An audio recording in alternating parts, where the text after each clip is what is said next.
So, good morning everyone. How are you? उम्मीद करते हैं अच्छे ही होगे क्या? खराब रहने का तो सवाल ही नहीं पैदा होता क्या? जैसा कि तुम लोग जानते हो कि we were studying the chapter science में तुम्हारा लाइट पढ़ रहा था ना हम. So what were the topics which we have discussed. हम लोगों ने देखा था तुम्हारा लास्ट डे हम लोगों ने देखा था रिफ्रैक्शन देखा था ना. रिफ्रैक्शन देखा था हम लोगों ने, और रिफ्रैक्शन में भी हम लोगों ने देखा था refraction through a glass slab, है ना. तो बस वहीं से अब हम लोग को आगे बढ़ना है. तो जैसा कि तुम लोग जानते हो पहले भी तुम लोगों को क्या पता है, जैसे that is your when the refraction takes place, है ना. when the refraction takes place, refraction कब होता है ना. refraction किस केस में होता है refraction.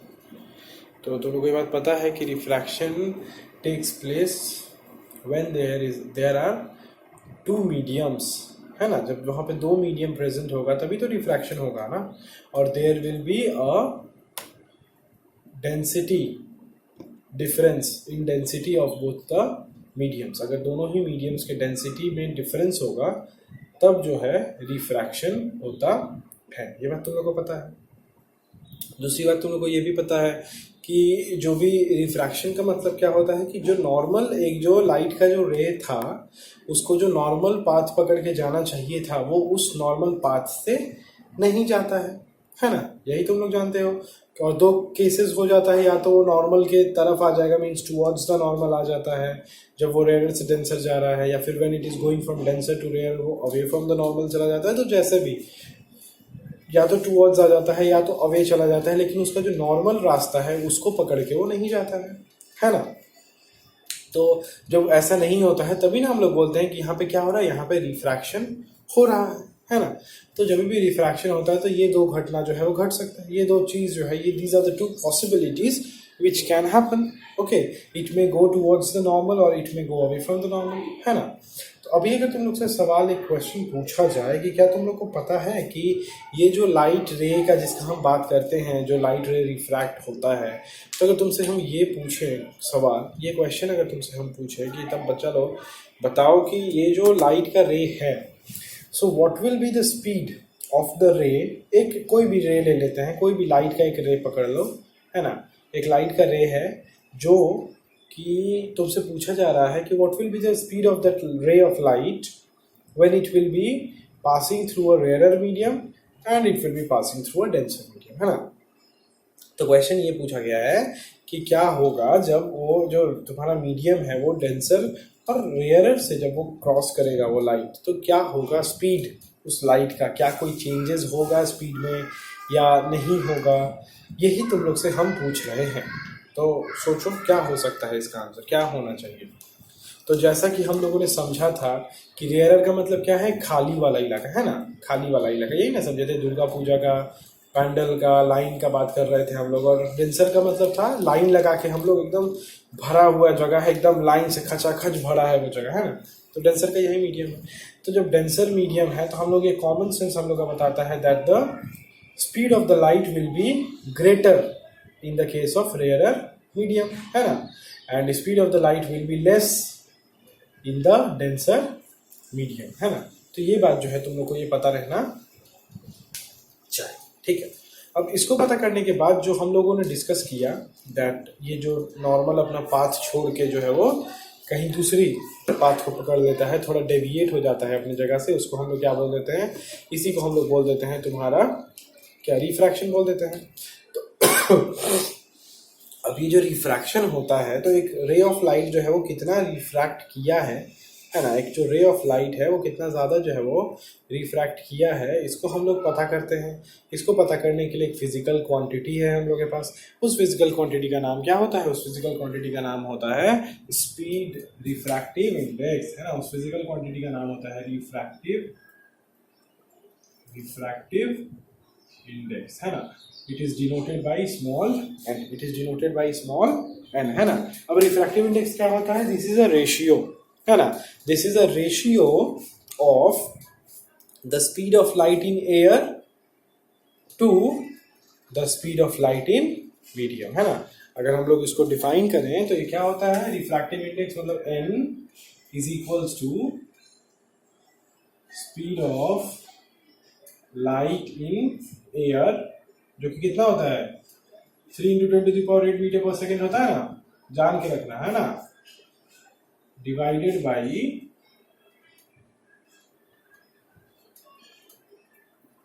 Speed of light in the medium, है ना। तो अगर लाइट को हम लोग c पकड़ लेते हैं तो मीडियम को हम लोग n पकड़ लेंगे, तो n इक्वल्स टू हो जाएगा c/v, n इक्वल्स टू हो जाएगा c/v। इंटरेस्टिंग फैक्ट ये है कि this refractive index is such a physical quantity जिसका कोई यूनिट नहीं होता। बोलो सर यूनिट क्यों नहीं होता, कोई भी फिजिकल क्वांटिटी ऐसा नहीं है जिसका यूनिट ना हो। ये तो आप गजब का बात बोल दिए। आप डेंसिटी लीजिए, आप टेम्परेचर लीजिए, आप लेंथ लीजिए, आप वॉल्यूम लीजिए, ये सब जितने भी फिजिकल क्वांटिटी है सबके यूनिट्स होते हैं। तो ये एक ऐसा फिजिकल क्वांटिटी है और इसका यूनिट क्यों नहीं होगा, ये क्या बात है। तो इसका यूनिट इसलिए नहीं होगा क्योंकि तुम देखो कि स्पीड ऑफ लाइट और यहाँ पे भी स्पीड है, तो स्पीड दोनों का यूनिट क्या हो जाएगा, कैंसिल हो जाएगा ना। तो ये दोनों का यूनिट कैंसिल हो जाएगा तो अल्टीमेटली कोई यूनिट बचेगा क्या, कोई यूनिट नहीं। तो हम लोग को याद रखना होगा कि refractive index has no unit, है ना। जिस तरीके से रिलेटिव डेंसिटी होता था, रिलेटिव डेंसिटी याद है ना, पढ़े थे तुम लोग। जिस तरीके से हम लोग को पता है कि रिलेटिव डेंसिटी का भी कोई यूनिट नहीं होता है ना, इस तरीके से कुछ फिजिकल क्वांटिटीज हैं जिसके कोई यूनिट नहीं होते हैं, है ना। तो ये बात जो है हम लोग को पता रहना चाहिए। तो ये होता है रिफ्रैक्टिव इंडेक्स कोई भी गिवन मीडियम के लिए, है ना। ये है कोई भी गिवन मीडियम के लिए, है ना। अब देखो रिफ्रैक्टिव इंडेक्स का दूसरा एक कॉन्सेप्ट भी आता है। दूसरा कॉन्सेप्ट क्या होता है, देखो दूसरा कॉन्सेप्ट ये आता है कि सपोज तुमको क्वेश्चन में जो है एयर नहीं दिया है, ये तो उस केस के लिए है जब तुमको एयर दिया हुआ है ना, जब तुम विथ रिस्पेक्ट टू एयर निकालोगे कोई भी गिवन मीडियम का। अब मान लेते हैं कि हमको एयर नहीं दिया, हमको बोला क्वेश्चन में, हमको ये बोला है कि अच्छा बाबू तुम एक काम करो, find the refractive index of, है ना। क्वेश्चन लिखो तुम लोग कि find the refractive index of glass with respect to water, है ना। ये तुम लोग करो, find the refractive index of glass with respect to water. करो, कर पाओगे, शायद ना कर पाओ क्योंकि तुम लोग को तो हम अभी तक बताया ही नहीं है कि करते कैसे हैं, है ना। तो क्वेश्चन कंप्लीट कर लिए हो। तो अब देखो, अब कभी भी समझाते हैं, देखो समझने वाली चीज़ है यहाँ पे। ये जो है, ये रटने वाली चीज़ जो है ये रिफ्रैक्टिव इंडेक्स में नहीं है, बड़ा आसान है, इसीलिए समझना बहुत ज़रूरी हो जाता है ना। Excuse me,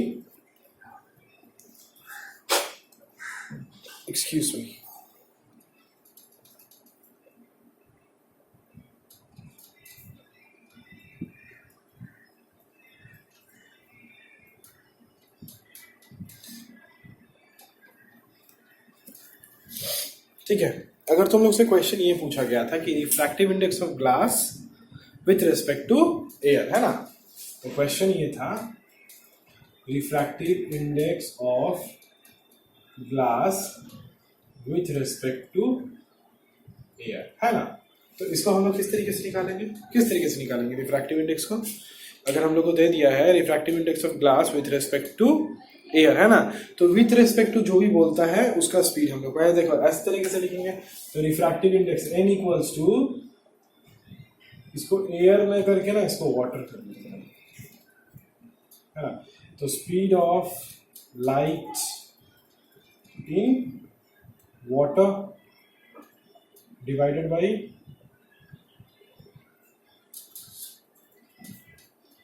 speed of light in glass, है ना। तो ये हो जाएगा मेरा फॉर्मूला। समझ में आया, बड़ा सिंपल है। किसी को भी किसी के भी रिस्पेक्ट में पूछ सकता है ना। जैसे अगर तुमसे यही पूछ लेता क्वेश्चन घुमा के कि refractive index of water with respect to glass, तो अगर वो क्वेश्चन पूछता तब क्या होता, ये होता अगर क्वेश्चन ऐसा होता कि RI of water with respect to glass. अभी विथ रेस्पेक्ट टू ग्लास पूछा है तो ग्लास ऊपर आ जाएगा, स्पीड, है ना, ग्लास का स्पीड ऊपर आ जाएगा। तो speed of light in glass divided by speed of light in air. तो इस तरीके से जो है क्वेश्चन तुम लोग से पूछा जाएगा रिफ्रैक्टिव इंडेक्स में, है ना। तो ये जानना बड़ा ज़रूरी हो जाता है, इससे न्यूमेरिकल्स बहुत आते हैं। ये न्यूमेरिकल पॉइंट ऑफ व्यू से 2 मार्क्स का जो यहाँ से क्वेश्चन बनता है, ये बड़ा इंपॉर्टेंट क्वेश्चन बनता है ना।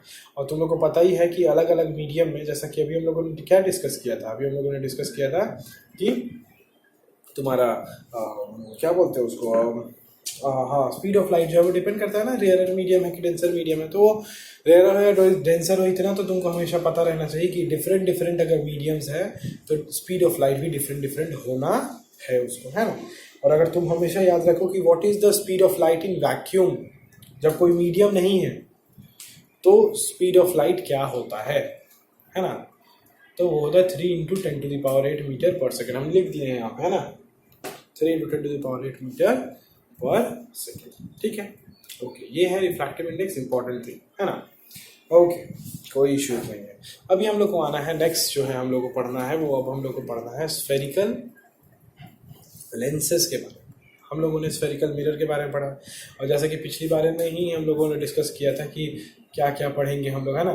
कि जैसे मिरर का हम लोग पढ़े हैं, वैसे हम लोग लेंस के लिए पढ़ेंगे। फिर हम लोग देखेंगे कि कनकेव लेंस क्या होता है, कन्वेक्स लेंस क्या होता है, कौन सा लेंस कन्वर्जिंग होता है, कौन सा लेंस डाइवर्जिंग होता है ना। इस तरीके से मिरर में देखे थे। उसके बाद तुमको याद है कि मिरर में हम लोगों ने क्या बनाया था, एक इमेज बनाया था ना 6 पोजीशन पे कनकेव मिरर के लिए। उस तरीके से यहाँ पे भी हम लोग अलग अलग पोजीशन पे इमेज बनाएंगे, किस तरीके का इमेज होगा। उसके बाद हम लोग मिरर में मैग्नीफिकेशन निकाले थे, यहाँ पे निकालेंगे। हम लोग मिरर का मिरर फार्मूला निकाले थे, लेंस का हम लोग लेंस फार्मूला निकालेंगे, है ना। उसके बाद मिरर में हम लोगों ने साइन कन्वेंशन किया था, लेंस में भी हम लोग साइन कन्वेंशन करेंगे। मतलब everything, each and everything is जो है वो सेम, है ना।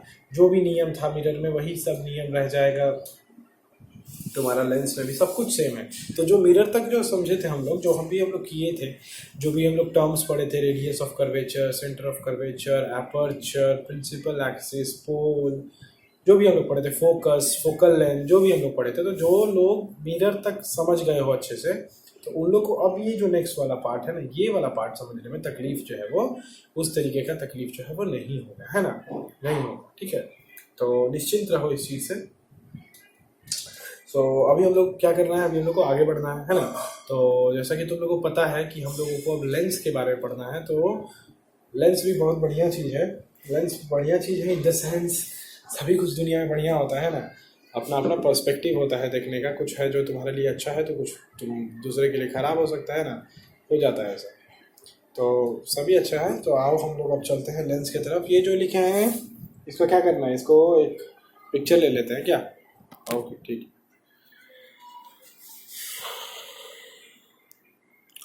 ये दिख रहा है ना भाई, चलो धन्यवाद।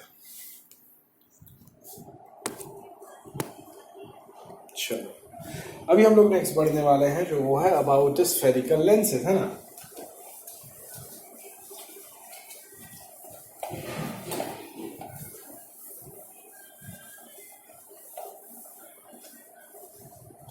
देखो अगर हम लोग लेंसेज का बात करें ना, जनरली स्फेरिकल लेंसेज का भी बात करें अगर हम लोग, तो स्फेरिकल लेंसेज का 5 टाइप होता है ना।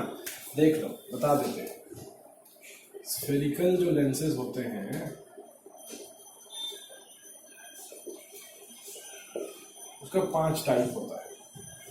लेकिन हम लोगों को कितना टाइप पढ़ना है, हम लोगों से 2 टाइप पढ़ना है ना। 5 टाइप पहले हम दिखा देते हैं जस्ट नॉलेज के लिए, है ना।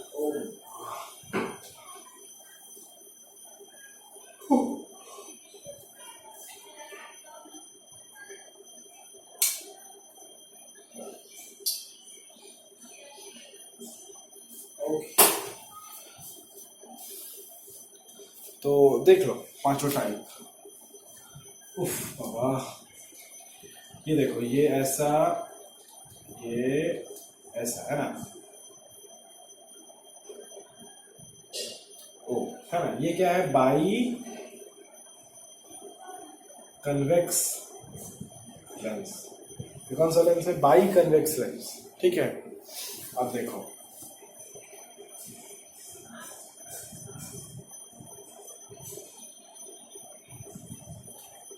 ये क्या है, बाई कनकेव लेंस, है ना, हो गया ये इसका ओ। अच्छा अब देखो,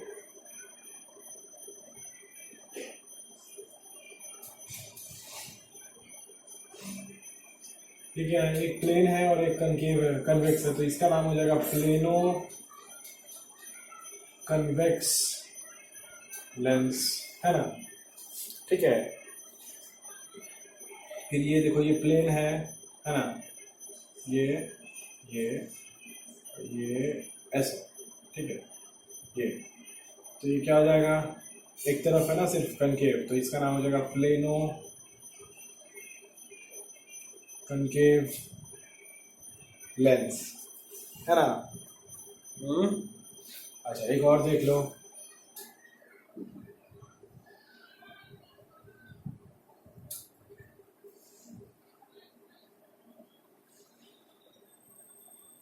ये देखो, ये क्या दिख रहा है, ये इस तरफ से क्या है कन्वेक्स और इस तरफ से क्या है कनकेव, तो इसका नाम हो जाएगा कनकेवो कन्वेक्स, कनकेवो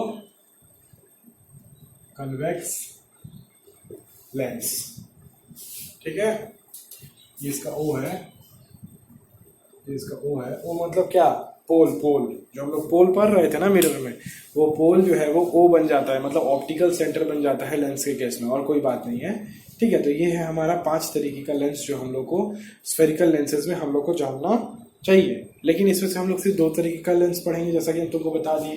तो 2 तरीके कौन से लेंस पढ़ेंगे, एक ये पढ़ेंगे बाई कन्वेक्स और एक ये पढ़ेंगे बाई कनकेव, है ना। बाकी कुछ भी हम लोग जो है वो पढ़ने वाले नहीं है ना। तो ये बात तुम लोग को जान के रखना है, तुम लोग को नॉलेज रहना चाहिए कि इस तरीके का होता है, कॉपी में होना चाहिए कि कभी भी याद रहे, है ना। किसी को बता भी पाएंगे तो जिसको बोलेंगे तो ही बोलेगा वाह बाबू वाह, अच्छा पढ़ाई करते हो, इस तरीके से आदमी पूछेगा अरे वाह कौन पढ़ाता है घर में, है ना। तो फिर तुम लोग जो है वो जिसका भी नाम है ले सकते हो, जरूरी नहीं है मेरा ही नाम लोगे, है ना। अपने अपने सुविधा के हिसाब से बच्चा लोग ले लेता है नाम। क्या टीचर का नाम लेंगे तो फिर टीचर का बहादुरी होगा, बोल देते हैं चलो अरे अंकल खुद ही पढ़ते हैं, तो हो जाता है। ऐसे ऐसे 30 मार खान लोग हैं दुनिया में बहुत, चलो कोई नहीं, जो भी है। सो अभी हम लोग को जो है वो आगे बढ़ना है ना। तो ये सब चीज़ को अब छोड़ के, ये सब चीज़ को छोड़ के हम लोग को क्या करने का है, आगे बढ़ने का है। आ जाओ तब आगे आते हैं हम लोग। अभी देखो, अभी हम लोग, अभी जो मैं हूँ वो क्या बनाने जा रहा हूँ, दोनों लेंस को बनाने जा रहा हूँ और तुम लोग को ये दिखाने जा रहा हूँ कि कौन सा लेंस जो है वो कन्वर्जिंग है और कौन सा लेंस डाइवर्जिंग है ना। देखो, और कुछ टर्म्स भी बताने जा रहा हूँ।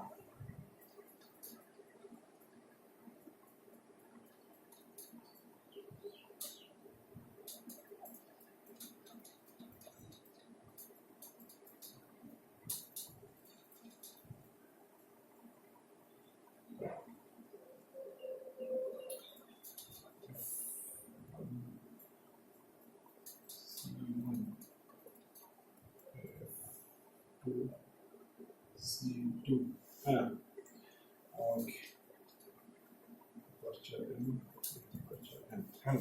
देखो, as you people have studied earlier that कि एक प्रिंसिपल एक्सिस होता है जो कि पोल से गुजरता है, तो वही पोल जो है वो जो सेंटर होता था मिरर का, वही अब सेंटर जो लेंस का होगा उसको हम लोग ओ से ऑप्टिकल सेंटर बोलेंगे, नो डिफरेंस। जो पोल था वो अब ऑप्टिकल सेंटर बन चुका है। और F1 और C1 और F2 और C2 देख रहे हो, बोलो सर F1 C1 क्यों दिए आप, F और C होता था ना, फिर 1 कहाँ आया, फिर 2 क्यों आया, ऐसा क्यों हो रहा है। तो इसके पीछे भी रीज़न है। इसके पीछे क्या रीज़न है, देखो,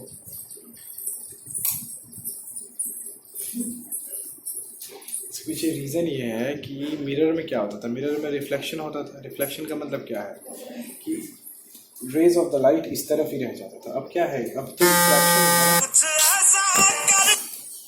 गलत गलत बहुत गलत।